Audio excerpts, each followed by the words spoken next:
গাখীৰ কমকৈ থকাৰ কাৰণে ইয়াতে চাহ বনাইছিলোঁ, কিন্তু বহুত দাগ ধৰি গ'ল। এতিয়া এইটো কেনেদৰে চাফা কৰিব লাগিব চাওঁ আহকচোন। এবাৰ ঘঁহিছিলোঁ তথাপিতো চাফা নহ'লে। ইয়াত অকণমান খোৱা চৌদা দি দিছোঁ আৰু অলপমান চাৰ্ফ ঘঁহি থৈছিলোঁ, আৰু এইখিনি খোৱা চৌদা প্ৰায় 1 চামুচমানৰ জোখাৰে দি দিছোঁ।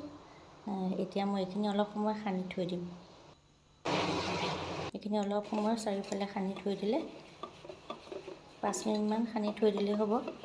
এতিয়া মই এইখিনি অলপ সময় সানি থৈ দিছোঁ, আৰু 5 মিনিটৰ পিছত মই আকৌ এইখিনি ধুনীয়াকৈ ঘঁহি ধুইছোঁ, কিন্তু ইমান চাফা হোৱা নাই। আকৌ এবাৰ এনেকৈ দি পেলাই অলপ সময় থৈ দিব লাগিব। এতিয়া ভালদৰে হাতেৰে জোৰ দি ঘঁহিব লাগিব। আগতেও এবাৰ এনেকুৱা হৈছিলে, মই চৌদা খাৰ দিয়া নাছিলোঁ, ঘঁহোতে কিছুমান দাগ ৰৈ গৈছিল। এইবাৰ সেইকাৰণে চাৰ্ফ আৰু চৌদা খাৰ মিলাই এনেকৈ ঘঁহি দিছোঁ। মাজে মাজে অলপমান কাষবিলাক হাতেৰে দাঙি লৈ পেলাই ঘঁহি দিলে চুকবিলাক ভাল হৈ যায়, চাফা হৈ যায়।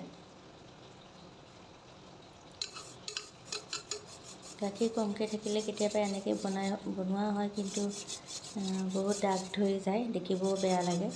সেইকাৰণে এইবাৰ চৌদা খাৰ অলপ দি চাইছোঁ কেনেকুৱা চাফা হয়।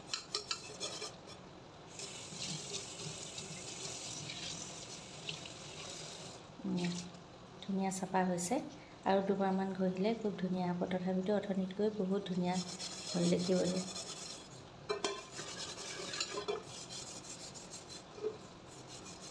এনেকৈ কিছুমান বস্তু আমি চৌদা খাৰ দি দাগ যোৱাব পাৰোঁ।